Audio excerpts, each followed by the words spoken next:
What's up, guys? Market is up 7% in less than 2 weeks. This is what bear hunting season feels like. Market is relentless, forcing hedge funds to cover and forcing institutions that tried timing the recession and completely failed to rebalance their defensive positioning into cyclical stocks after missing the entire leg. Apple is at a new all-time high. Crazy part has more room left. Bears pissing against the wind, getting wrecked. Jay Powell is completely lost. Even perma bulls are confused. The money keeps buying like there's no tomorrow. As you can see right here on this chart, the red line is the money. They keep piling in. Fundamentals don't matter anymore according to Momentum Technical Bros. It's a AI bull market because we're above the key moving averages. Risk premia doesn't matter. The bond market doesn't matter. And the most outrageous part, which I will cover in this video, is the Fed lying to us? So what keeps pushing the markets up? It's very simple. Flow. CTA flow keeps being very bullish. As you can see right here, we are still very bullish. They keep pushing and getting in the markets. But historically speaking, every time we enter these levels, it's a terrible time to be a buyer. Right here, guys, you can also see how bullish the positioning in CTA is in the Qs and the S&P 500. Obviously, this will not last forever, and I am still seeing a beautiful reversal on the short term that is coming in the next coming weeks during this summer. Second thing pushing the market, retail keeps buying, guys, like crazy. This is another chart showing the US listed securities that are bought by retail on a daily basis, and this is for the entire year of 2023. And as you can see, guys, this is wild. Retail has been buying like crazy for the entire year of 2023. They have not capitulated. This is another chart showing the big inflows of US equity from Bank of America Global Investment Strategy. And as you can see right here, this is pretty wild. Another reason that the market keeps pushing, guys, is the crazy bullish option flow, forcing the dealers to buy more stocks in their inventory, creating a self-fulfilling prophecy to the upside. And as you can see right here, guys, we are at an all-time high of call volume being bought. This is wild, okay? We had an all-time high right here before the COVID crash. This is crazy and not sustainable. And the craziest part, guys, is according to Spot Gamma data from yesterday, 40% of the option that were being played were 0 DTs and 1 DT was 27%. This is crazy, guys. This is basically a casino right now, and this is why I am not buying stocks right now. I was buying during the bottoms. I am not adding to my position. I am also not selling, and I will explain to you how I know when to sell and what I am still waiting for as a signal to exit my long positions. But for now, I'm just simply waiting for a short-term correction on the near term. So all of this basically, guys, is creating a force that is wrecking anybody trying to short this, okay? Is this sustainable? Absolutely not. So the worst case scenario for the bears, guys, is that we basically just go sideways. Okay, we just go sideways. We create another bull flag during a weak bearish seasonal cycle. Okay, so this is very possible, and this would actually be very bullish, guys. So when the market is supposed to go down based on seasonality and instead it just goes sideways, that's actually very bullish, and it shows you how bullish the momentum and the flow is in the market. So if that does happen, right, do be prepared to start buying, because if that happens and we just, kind of go sideways like this and we keep staying on the green line, which is the reversal dividend mean, which is exactly what we did right here, right? This is really bullish. See right here, this beautiful flag. When we create a flag like this and we stay on this middle right here, this is super bullish, guys. And right now, the worst case scenario is that we do basically the exact same thing. We create a flag because we are at extremes in the internal. So there's no questions that we're really close to the short-term top here. But then afterwards is, are we going to go back to the second standard deviation, or are we just going to, stay here in the middle because the flow in the market is so strong and bullish, and there's a lot of liquidity getting pumped in the system. And I'm going to show you right after why I believe the Fed is lying to us. So stick around. And yeah, that's the worst case scenario that I am seeing for the market, but it would actually be very bullish, especially if we're supposed to be going down and we're not. And afterwards we have October and November, which are very, very bullish. You know, I will be buying more, obviously, if that does happen. In my last video, I called this bearish divergence. I thought there would be a bearish divergence like we had right here, which then created a beautiful drop in the markets, and I thought we would have the same, but instead we continued going up. So I was completely wrong on this, guys, and I'm gonna show you why I believe the Fed is lying. Okay, so this is a updated chart right here, and you can see right here, right, the blue line is the QQQs on the weekly time frame, and the red line beneath is the Fed liquidity. And look at that, guys, it went up. It went up, guys. I thought it was gonna correct, right, and then the market would follow. Instead, it went up. And because of this, I remembered to myself this old saying: don't listen to what they say, look at what they do. And I realized something, guys. What if the Fed is they're lying to us? And I think they are. Looking at what they're doing right now, guys, the Fed is completely lying to the market. They are pushing liquidity in the system, which to me means they want assets higher. I keep it simple, guys. And I think that the Fed right now is completely lying. And I don't think that bears are realizing this. Okay, the last thing I wanted to show, guys, is basically the number one signal I am waiting for to get out of my long positions. Okay, so this is basically the positive correlation between the VIX and the SPY. And as you can see, this is a key signal in the market of big market reversal trends. As you can see right here, it called the top, it called the reversal right here. And right now, until I get this same signal, I will not sell my longs. This is the signal I am waiting to get out of my longs, and I also combine it with the skew. And as you can see right here, the skew is high, just like the skew was high right here, and then we had a positive correlation, and then that was the top. Right here, skew was low, which is bullish, and then we had the signal, and that's when you start buying, guys. And what happened? Boom, we went up, and then liquidity went up. Okay, so this is super important to look at, and this is basically the signal I am waiting for. And we have not had this signal. Basically, this is market up and vol up, but this is like the real deal that you want to look at. And we are not there yet, guys. This is why you also want to be very careful being too bearish on the short to medium term, because until I get this signal, guys, I'm not calling for a big market correction. If we do get this signal in the next coming weeks, that means we're most likely going to have a nice leg down. That's going to be nice. And then, you know, poof. And that's what I'm starting to realize, is that I think there's a higher probability that we kind of create this big W in the markets and we never actually break the October lows. That's what I'm starting to realize. Just a thought. Could be completely wrong. And then I like to combine all of this with the equity edging index, right? And as you can see, no one is hedged right now. This is when you want to be very cautious in the market. When everyone is hedged this is always the bottom, right? And then you combine it with the skew index as well. When it's extremely low, it means that institutional manager are not worried about the correction, so you can start buying. It's more accurate, in my humble opinion, than the VIX.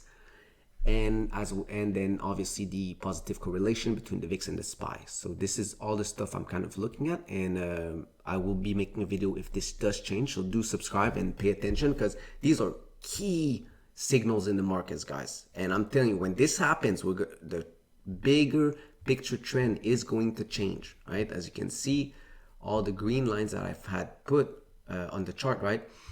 Every time it happens, you know, sometimes it's little corrections, right? It does not mean that we need to have a crash, right? But it's still very, very important signals that you do want to be careful of, especially when the macro environment right now is pointing towards a recession in the next 2 to 4 months, in that ballpark. In the last video, last week, I talked about a perfect setup for a pullback for this summer. And I have not changed my mind. Actually, all of this data is now increasing the odds that we are going to have actually a beautiful pullback but don't be scared. It's going to be a beautiful buying opportunity. Okay, a lot of people are going to be very scared. A lot of bears are going to be calling for a 1929 crash. I think it's going to be a beautiful buying opportunity. Obviously, the market could change.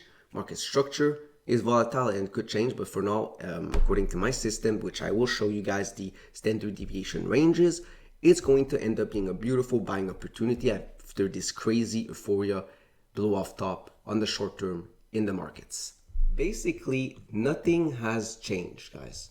Okay, nothing has changed when it comes to the standard deviation probabilities, despite the fact that the price kept going a little bit higher than even I expected. And as you can see right here, this is the QQQs, and you can see that the range did not change, and now we are now at the third sigma on the daily time frame of standard deviation. So obviously this is not sustainable.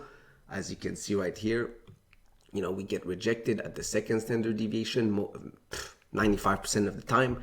And this right now, this is really the type of price action that you see right before a blow off top when we go to a third standard deviation, which is really not sustainable. We will go back down minimum to the reversal of the means, and hopefully maybe the second standard deviation, which would be a very nice place to add on my tech longs. Also, on the weekly time frame, guys, we are now at the third standard deviation of the LRC range and the second standard deviation of the cone of probability, guys. This is crazy. You absolutely do not want to be buying stocks when we're in this range. We will have a pullback. You just need to be patient. This is crazy. We're almost already, guys, at the all-time high. We're barely 10% from the all-time high. And this is why, guys, don't listen to all these people that are always bearish on the internet. These people suck. They don't make money. Okay, and it's changed for a potential correction for the summer based on probabilities and the cone of distribution.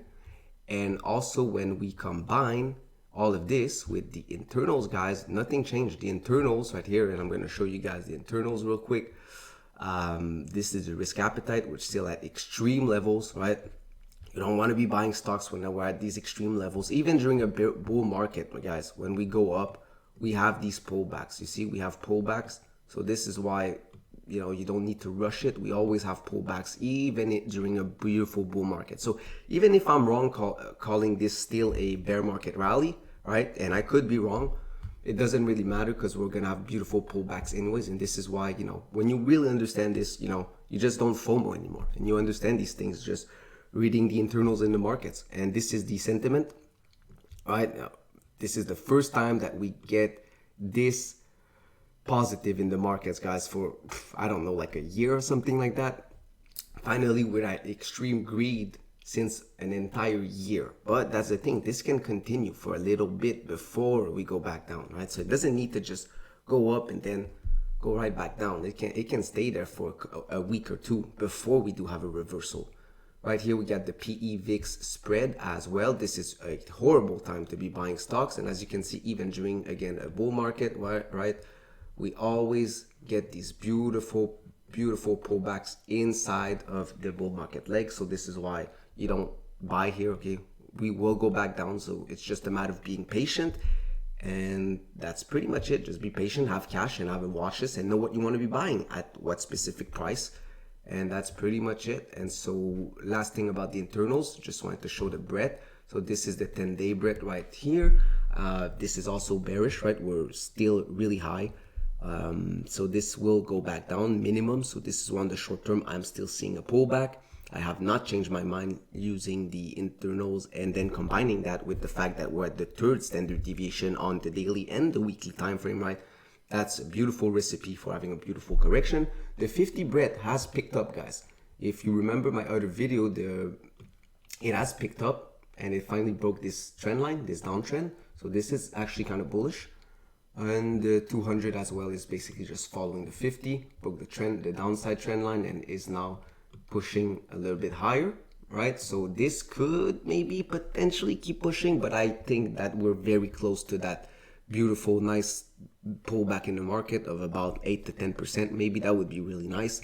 A lot of people are going to think that, you know, it's a market crash or whatever, but it's not, you know, it's a buying opportunity. So the last thing I want to show you guys is this, the New York Advanced Decline line, stocks only, not the normal AD line. This only has stocks. And in my last video, I was calling this really dangerous, right? A big red flag in the market, because the market keeps going up since here, right? We go up, but stocks only 89 just keeps going down. And finally, we have a little bit of trust right here going to the upside following the price action since about, this, but still, guys, look at the divergence. This is really bearish in my humble opinion. This is why I don't believe this is a bull market. I believe it's a beautiful momentum play. It's a tactical trade, but I don't believe that this entire leg is a bull market. Using internals and looking at the advanced decline line stocks only, it's the first time in the history since 2004 that the internals have been like this in the markets. And the reason why is because this entire leg was done by 8 stocks only. So right here, guys, we get the SPY, and I just wanted to show the SPY. Basically, I thought we were going to stop here at the second standard deviation of the range, but actually we went through it, which is pretty crazy, guys. As you can see, it's a really good level right here for rejection on the upside and the downside on the indexes. Right now, this is pretty wild. This is very typical of a blow off top movement when we go to the third one and then we go right back down. So the only thing that actually changed, guys, is the fact that because the price action keeps pushing up, it's slightly changing the angle of the standard deviation, which is basically pushing higher the levels, the PT levels for the reversal to the means, which is the green line in the middle. Last week it was about 421. Right now it changed to about 425, and as well below it changed to 409 instead of 404 and 407 as a PT of the second standard deviation. This would be awesome, guys, if we could go back here. This would be really crazy because a lot of bears are then going to call for a big crash, which will not happen, okay? And then we're going to push higher. That's when everyone's going to get it back in the market. Right now, there's still a lot of people in the sidelines. Obviously, we have a bearish seasonal cycle right here. And this is why I'm also calling for a correction, right? Based on cycles, based on quantitative data, combined with internals in the markets, combined with flow, and combined with the standard deviation and the probability of distribution, which basically gives me, kind of like my thesis of that we're going to have a nice correction in the markets. Okay, last part, guys. I just wanted to do a recap on the market darlings I was talking about last week. Tesla is crazy, guys. We're now at the third sigma. This is wild. I still have my spread. My break even is 271 on my bearish spread, and I did that on purpose because I knew there was a high probability that it continued to fill the gap after this big run, and which it did. So that's why I was protecting myself, but I'm still no longer bullish on Tesla short to medium term. I think we will have a pullback to the green zone, which is the reversal to the mean of the standard deviation on the daily time frames. After I call this entire move to the upside, you can go watch the short in the short category of this channel and understand my thought process of how I trade using probabilities. Right now, the probabilities are telling me that this is the top, and it's hilarious how people are keep buying, and look at how relentless it is. It keeps like trying to push towards the third standard deviation, but we will have a beautiful correction. It's going to go back down, and then it's going to be a beautiful buying opportunity. And as you can see right here, right, that's a beautiful W, right? And then after W, stocks tend to do a beautiful M pattern. So this is kind of what I'm seeing for Tesla, right? So we had I'm just going to change the color. We had a beautiful W, right? And then we're going to have an M and then go push higher, okay? So that's kind of what I'm seeing, bigger picture potentially for Tesla. Nvidia. So Nvidia is just crazy, guys. I have not sold my position. This makes no sense. As you can see, it got rejected at the second standard deviation, and then we push, and now we're at the third standard deviation at 283. Those are my PTs. This is just crazy. And then 343 again, reversal to the means, and then second standard deviation. It will happen. I just don't know when it's gonna happen. I believe that Nvidia will go back to 260, 270 in the next, 3, 6, 9 months. That ballpark, right? I'm not shorting it, just to be clear here. Don't do that, please. Do not do that. You can do like option spreads to collect some data, but this is just crazy. It makes no sense. Don't fight it. Just stay away from it. This is no longer the time to buy this crap. People that are buying right now, you need to understand, people that are buying Nvidia at 450 or whatever are not buying NVIDIA because they want to buy NVIDIA. They're buying NVIDIA because they're forced to buy NVIDIA because they missed the entire move. This is this, except if it goes back here, I will be, doing some option strategy on it, obviously to collect some premium. And then, yeah, Apple, man, the king of SPY. Relentless, and like I said last time, we broke the 88, we go to the 113, and that's exactly where it's going. It's going to the 113 Fibonacci square root, and then I think after this it's going to be very close to the top. We could go to the 127 square root Fibonacci as well, which is close to 200, very possible, but then we're going to have a meaningful correction, so I'm not really touching this. This is pretty crazy, as you can see as well. Look at the MACD on the daily. Look at the divergence. This entire thing is just flat, and Apple just keeps ripping like parabolic. This is crazy. Even the ADL as well is flat. No one is buying this. No one, Wall Street is not accumulating anymore. So this is just wild. A lot of option flow going on. And that's pretty much a good sum of what's going on in the market, guys. So I hope it helps. So have a good one and stay blessed.